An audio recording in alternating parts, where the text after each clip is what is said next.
Emang Prabowo mau kemudian hanya sekedar jadi penonton aja? Manuver kemana? Ya manuver kemanapun, termasuk ke Anies dong. I see. Kalau misalnya kemudian Anies dengan PKS, PSI kemudian jadi, emang happy Prabowo-nya?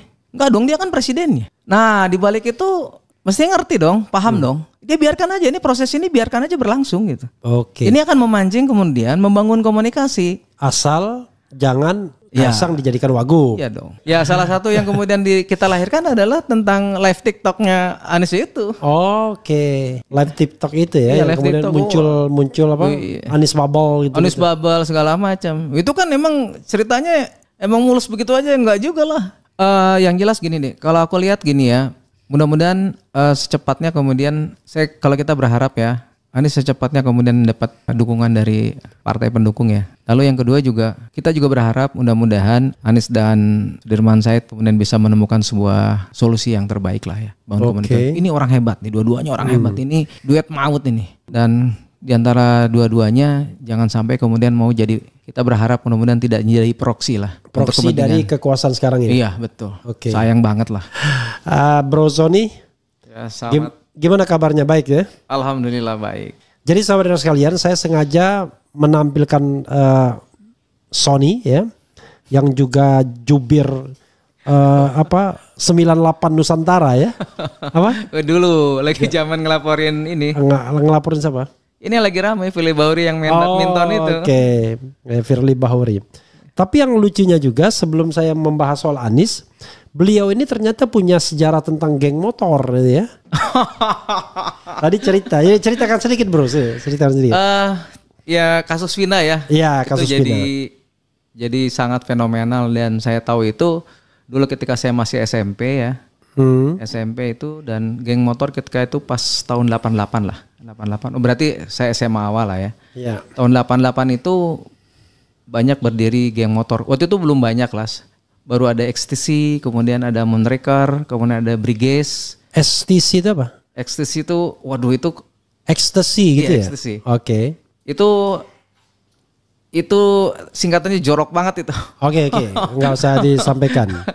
Moonraker, dulu kan ada film James Bond Moonraker itu. Ya, Moonraker. Ya, Moonraker. Ya. Nah kemudian ada Briges. Brigade Seven. Oke. Itu SMA 7 tuh yang terkenal dulu sering tawuran. Dan di tahun-tahun itulah awal dari geng motor itu berdiri. Gitu. Dan itu mereka sering kali kebut-kebutan di Jalan Dago. Oke. Kebut-kebutan di Jalan Dago dan mereka sering kali bersaing lah. Gitu. Oke, menanjak jalannya ya. Iya, menanjak dan menurun. Oke. Tapi bro, tolong suara jangan disimpan kalau ngomong. Oke. Ada kecenderungan menyimpan suara. Kalau disimpan gitu nanti suaranya nggak keluar dia. Oke. Jadi yang kasus Vina kemarin gimana? Antara siapa sama siapa? Aduh, kalau saya sih nggak begitu mengikuti ya. Cuman kemungkinan kalau yang saya tanya-tanya sama teman-teman ini kan salah satu perseteruan antara geng motor juga gitu. Oke, yang meninggal, yang katakanlah pacar Vina anggota itu pacarnya anggota geng motor. Apa? Kalau nggak salah Ecstasy deh. Oke, dan lawannya kalau tidak salah juga ya? Iya, kalau tidak salah itu Moonraker. Kalau tidak salah ya sudahlah. Kalau saya minta maaf. Iya. Jadi di latar belakangin oleh eksistensi perseteruan dua geng motor itu. Yang sampai sekarang masih ada gitu ya? Masih gitu. Oke. Dan dulu sekarang bukan hanya di Bandung kan, udah masuk ke Cianjur, kemana daerah-daerah kecil. Justru di situ yang lebih aktif. Tapi kalau yang di Bandung sendiri sekarang udah lebih cenderung lebih damai. Itu. Vina itu di mana dibunuhnya? Di Cirebon. Iya di Cirebon ya. Di Cirebon. Tapi karena geng motor ini kemudian kemana-mana ya? Kemana-mana, ke kota-kota kecil di Jawa Barat. Oke. Ini seperti orkes dangdut, begitu di kota nggak laku lagi dia ke desa-desa ya. Oke, bro Sony, kita tidak bicara soal geng motor tapi bicara soal Anies Baswedan ya. Saya ingin klarifikasi dulu. Anda udah lama ya kenal Anies ya? Kenal Anies dari tahun berapa ya? Tahun 94 lah. 94. Iya 94. Biar pemirsa tidak protes saya, mungkin dijelaskan tuh proses perkenalan sampai sekarang mungkin. Dulu kebetulan saya aktif di Senat Mahasiswa Pusat. Kalau sekarang kan namanya BEM. Kalau dulu kan Senat, pengurus hariannya lah. SMPT dulu. SMPT, betul. Ya. Nah kebetulan saya kan di bidang pembinaan dan pengkaderan. Unpad. Nah kemudian saya diperintahkan oleh ketua senat saya, Gus Eriansah itu sobatnya Anies, kemudian untuk belajar tentang proses pengkaderan ke Jogja. Dulu itu ada 2 kutub kan. Dulu ada Anies dulu di garis yang lebih kanan, Ya. dan Andi Arief yang di sebelah kiri. Oke. Nah kemudian saya diminta untuk belajar kedua-duanya. Oke. Andi Arief itu dulu ada Smith. Nah Smith, Solidaritas Mahasiswa untuk Demokrasi. Ya. Dulu beberapa kali saya pernah ikut juga kegiatan itu di Malang segala macam. Kalau Anies memang ketua SMPT dia, SMPT, ketua betul. Senat yang kedua. Betul. Setelah Hoiri Umar, almarhum Hoiri Umar. Oke. Disitulah kita berkenalan. Gitu. Sejak 94 berarti ya? 94. Oke. Dan di 94 itu kan ada satu pertemuan di zaman Orde Baru yang jumlah universitasnya kalau nggak salah 147. Pertemuan Senat Perguruan Tinggi seluruh Indonesia itu yang di Jogja di Kaliurang. Sebelumnya Saya tahu itu. ya saya hadir di situ. Saya pernah waktu acara itu ada Helmi ya, Helmi Iya. yang Fragmen kecil itu ya. Iya betul. Iya, Helmi itu yang Iya kan? yang apa namanya? Suaranya khas gitu. Iya, Ami. Iya, betul. Iya. Oke. Dan sebelumnya kan UI kalau nggak salah juga dia bikin pertemuan, cuman kalau nggak salah ada cuma 37 universitas. Oke. Yang Hendro Priyono diangkat-angkat itu. Oke. Hendro Priyono kan waktu itu jadi kalau nggak salah jadi Pangdam ya. Kodam Dulu ya. saya ingat waktu kejadian itu saya berboncengan dengan Nezar Patria yang sekarang Wamenko ya. Iya betul. Dia orang Smith juga. Dunia terbalik-balik yang jelas. Dan Yang tadinya Smith radikal jadi sekarang masuk dalam lingkaran Jokowi ya. ya, jadi udah bosan kali. Udah bosan ya. Sorry Dan- Nezar ya, betul. sorry Nezar. Dan ya. pertemuan itu 147 kalau nggak salah. Oke. Itu kan pertemuan perguruan tinggi terbanyak yang pernah ada ketika zaman Orde Baru. Dan pada waktu itu kan salah satu anggota presidiumnya dipimpinnya oleh Anies. Oke, dan Anies itu memang dulu yang namanya outsidernya yang orang mahasiswa Smith itu Betul. karena dianggap yang radikal yang Betul. keluar sistem. Iya kan? betul. Oke, lalu setelah itu kapan lagi ketemu Anies? Sejak saat itu? Udah lama waktu itu saya ketemu lagi sama Mas Anies lagi waktu ini Mas Anies jadi rektor ya Oh, Paramadina. Paramadina. Udah gitu ketemu itu diundang pertama kali Mas Anies lagi waktu deklarasi tentang Indonesia Mengajar ya. Sorry, saya nggak bisa tahan ini. Anies kan angkatan 89 di UGM. Kalau Sony angkatan 91. 91. Oke, 2 tahun bedanya. Oke, silakan terus. Nah waktu itu kan waktu Indonesia Mengajar. Waktu Indonesia Mengajar diundang kan kalau nggak salah di Geraha Bapindo lah. Ketemu ngobrol-ngobrol di sana. Terus ketemu lagi waktu Mas Anies ikutan konvensi Partai Demokrat. Oke. Nah kebetulan kan saya LO-nya Pak Marzuki Ali pada waktu itu. Oke. Nah ya kita bantulah. Mas Anies kan dulu, pertama kali Anies yang saya tahu yang namanya turun tangan itu adalah menurut saya, maaf kalau saya salah ya, itu pertama kali dibuat ketika Mas Anies di konvensi ikutan Partai Demokrat. Oke, komunitas turun tangan ya. Turun tangan, jadi mengajak para anak muda untuk kemudian peduli terhadap masalah-masalah politik. Waktu itu dia masih rektor Paramadina. Waktu Kalau nggak konvensi. salah, iya masih kalau nggak salah rektor Masih, Paramadina. masih. Iya betul. Nah disitulah aku berkenalan kan ada namanya Billy di situ. Iya. Ada namanya Anggun di situ. Yang sekarang juga masih tetap sama Mas Anies. Saya sempat juga dimintai masukan soal pembangunan hukum. Ya saya bantulah. Kan kasihan banget Mas Anies itu betul-betul itu. Mas Anies itu betul-betul relawan betul itu. Nah dulu kan Pak Marzuki Ali kan lumayan lah. Ya. Kan ketua DPR RI, kemudian wakil Dewan Pembina. Jadi kalau misalnya di daerah itu pasti ada proses Ada saja. penyambutan. Ya. Dan waktu aku kebetulan ini temen kan Mas Anies sudah aja sekalian juga kita sambut lah. Jadi main 2 kaki. Main 2 kaki. Tapi aku minta izin dulu sama Marzuki. Wah itu kawan saya. Ya terserah kamu lah katanya. Aduh. Jadi tahu nggak hasilnya? Hasilnya kayak bagaimana konsep konvensi itu? Hasilnya yang pertama itu kan Dahlan Iskan. Ada oke. Yang kedua Marzuki Ali. Oke. Anies nomor berapa? Anies kalau nggak salah nomor berapa ya dari total itu kan ada 11 ya. Ya. Itu lumayan loh Anies itu kalau nggak salah. Oke. Di papan tengah lah. Papan tengah ya. Papan tengah. Klasmen papan tengah. Iya. Walaupun akhirnya tidak bisa mengajukan juga.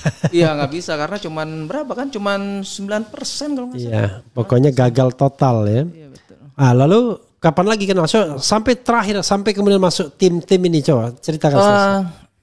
Konvensi, kemudian ketemu lagi waktu, oh ya kebetulan kan saya bantuin ini Mas Anies lagi waktu ini ya Pilgub DKI. Oke. Pilgub DKI 2016-2017. Ya, Pilgub DKI.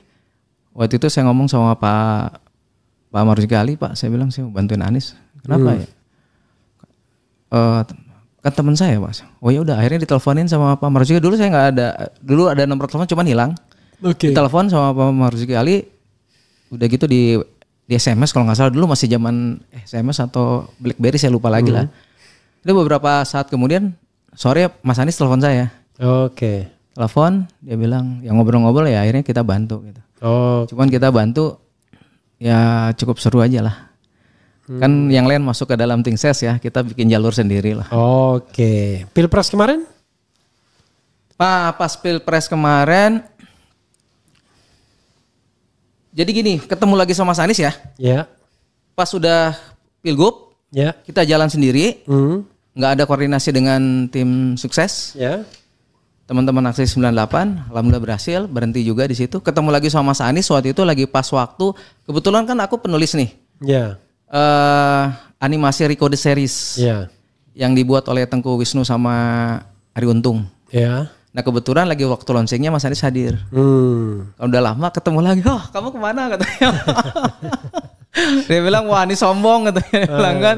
Saya bilang nanti kapan-kapan kita ketemu ya katanya. Udah. Ketemu lagi pas Covid. Oke. Nah kebetulan kan saya bantuin buat Bupati Beltim. Siapa? Tim pemenangan Burhanuddin. Oke. Saya bantuin buat tim. Itu setelah yang itu yang agak buta itu ya, yang agak buta warna itu ya, ada yang anunya kurang. Dulu ada yang Pak siapa? Oke lah, terus saja. Nah udah di situ kemudian saya bantu jadi staf ahli di Bupati Beltim sampai sekarang masih jadi staf ahli Bupati Beltim. Masih Bultim? Masih. Beltim tuh yang sama? Belitung Timur ya. Orang yang sama? Ya dengan Burhanuddin itu. Oh, okay. Yang dibantu itu. Tapi untuk urusan-urusan di Jakarta. Bantu urusan Jakarta.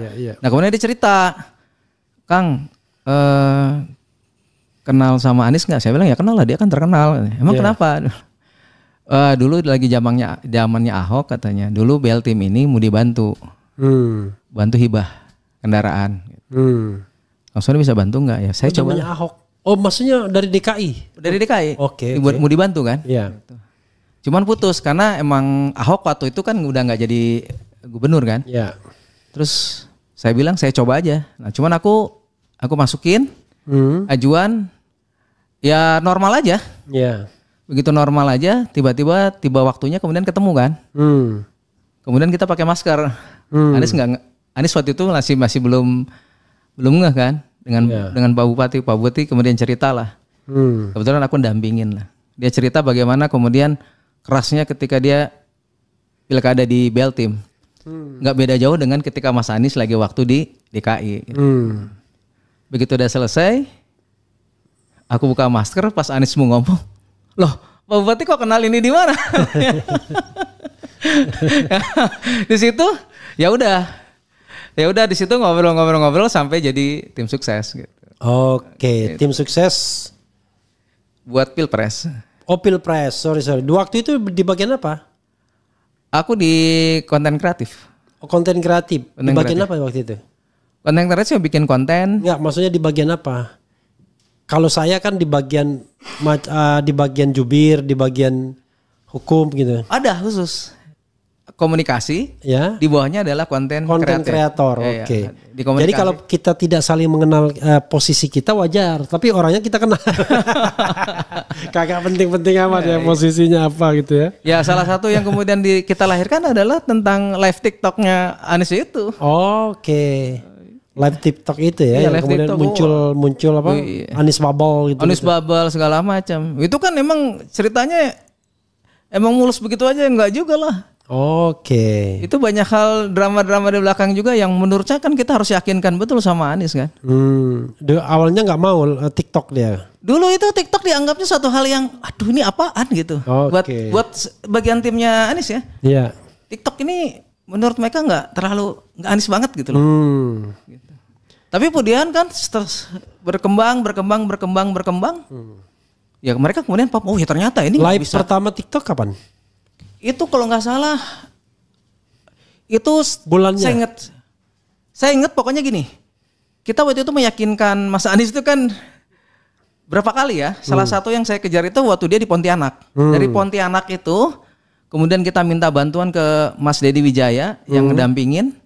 Kemudian kita juga minta bantuan ke Mas Rene kemudian kalau nggak salah dia endorse Mas Iwet untuk terus bantu juga meyakinkan Mas Anies. Pada akhirnya setelah dari Pontianak kemudian kan ke Jawa Timur. Yeah. Dari Jawa Timur kemudian ada doa itu istighosah segala macam.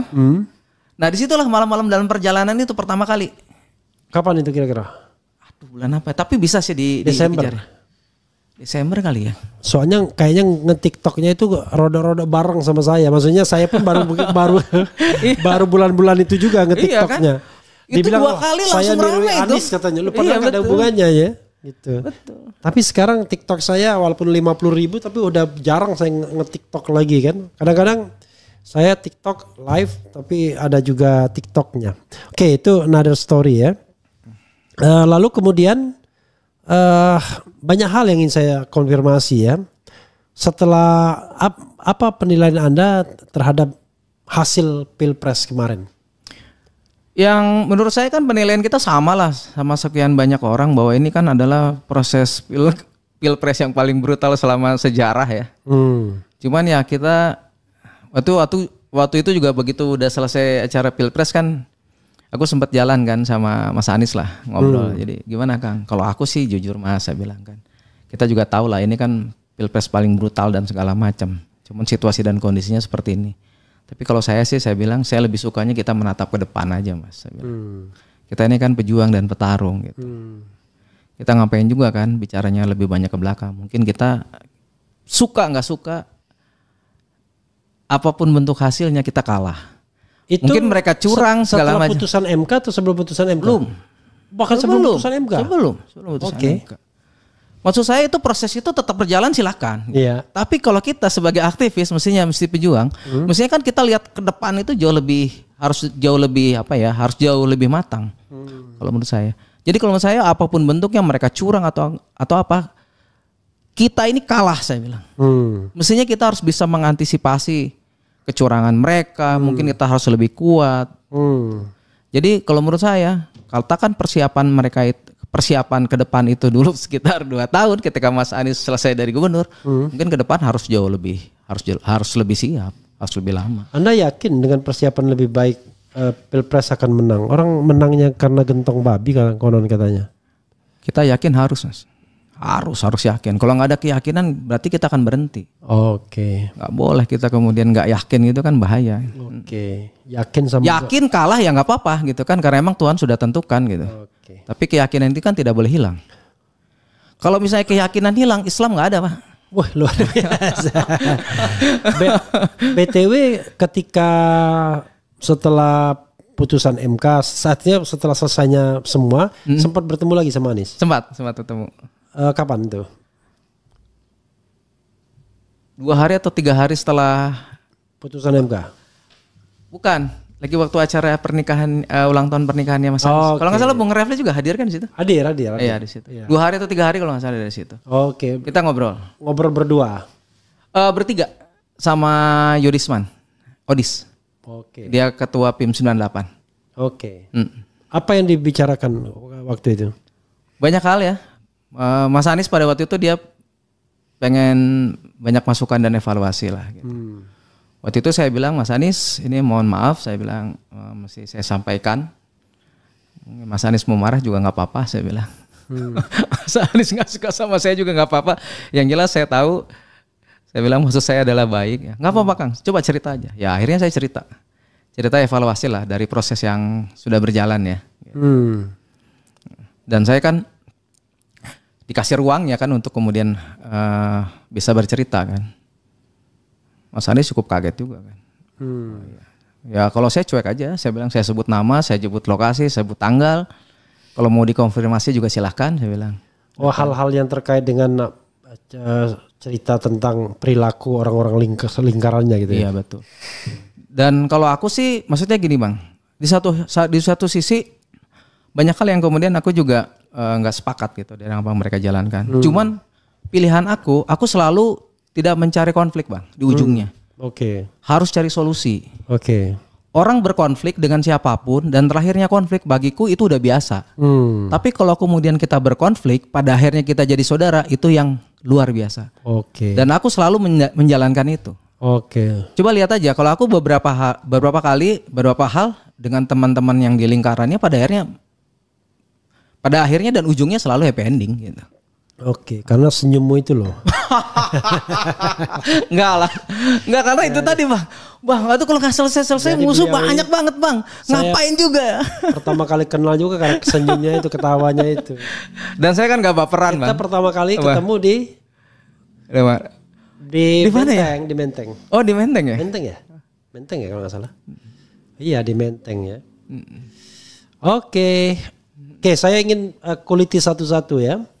Anies sempat ngomong nggak sepanjang pernah bertemu soal gubernur DKI? Pernah juga ngobrol waktu itu. Pada saat itu ya ngobrol. Ya. Pada saat setelah putusan MK ya? Iya betul. Oke. Ya waktu itu kan Anies minta masukan lah, masukan dan pandangan gitu. Iya. Kedepannya akan seperti apa dan kemudian kita akan diskusi. Kalau maju seperti apa, kalau nggak maju kemudian seperti apa gitu. Dan tentunya pada suatu itu situasi dan kondisi pada waktu itu kan orang sama-sama paham dong. Itu MK itu kan itu semuanya dikuliti semua Bang. Kan Bang RH sendiri yang menjalani. Yeah. Itu gimana nggak dikuliti sih sebenarnya kan? Orang ngelihat udah mata telanjang sekali lah. Sebenarnya keputusan yang adil tuh yang harus diambil tuh sebenarnya apa kan udah jelas sebenarnya.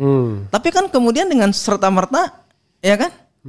Dan orang tidak pernah menyangka ternyata ketua MK-nya sendiri yang kemudian membelot. Padahal kita dari awal itu kelihatan sekali mereka itu bahwa dia itu adalah akan berlaku adil gitu.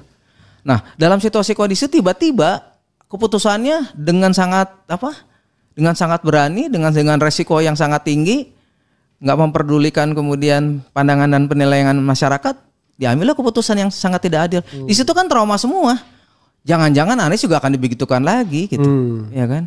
Udah janganlah gitu kan. Beberapa teman juga bilang, waduh janganlah gitu kan, sayanglah gitu. Tapi kemudian kita kan diskusi juga di hal situ. Diskusi bahwa ada beberapa hal yang sifatnya objektif gitu. Akhirnya objektif bahwa sekapasitasnya Anies sayang kalau misalnya hanya sekedar jadi penonton di pinggiran. Iya, penonton di pinggiran.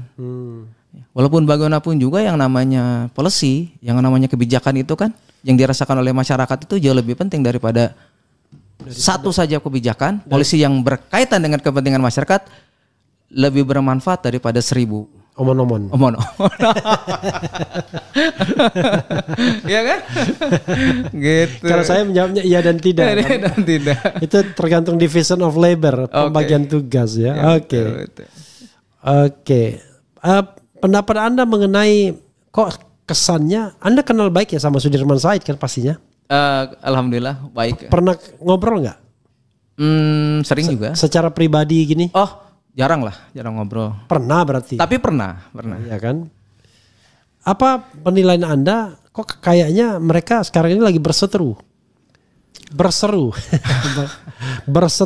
gitu ya? Gini Bang, kalau menurut saya Bang, jatuh cinta itu kan macam-macam Bang. Oke. Benar nggak jatuh cinta tuh? Galih dan Ratna itu dimulai juga karena cinta. Kalau menurut aku ini adalah salah satu bentuk percintaan di antara mereka sendiri kalau menurut aku. Oke. Karena nggak akan mungkin kemudian berseteru kalau misalnya dua-duanya juga tidak sama-sama saling jatuh cinta gitu. Ya, tapi berarti ini breaking up berarti. Ya. Berarti proses menuju perceraian ini, bukan proses menuju percintaan. Belum selesai ceritanya Bang. Oke, silakan terus. Itu satu. Jadi kalau menurut saya begini ya pandangan saya. Anies adalah dengan segala kekurangannya, dengan segala kelebihan dan kekurangannya, apapun bentuknya, beliau adalah merupakan gubernur yang terbaik. Hasil-hasil di Jakarta itu udah jelas. Apapun bentuk kritikannya terhadap beliau, terhadap orang-orang kemudian di sekitarnya dan segala macam. Orang-orang sekitarnya Anies mampu juga mensupport Anies menjadi hasil yang baik ketika membuat kebijakan-kebijakan yang ada di Jakarta. Mereka ini orang-orang cerdas loh, orang-orang pinter loh mereka ini. Aku salut juga ke mereka, aku banyak belajar sama mereka. Gitu. Jadi kalaupun mereka ada kemudian kemarin terlalu kemudian memprotek Anies dan segala macam, satu hal yang wajar juga menurut aku gitu.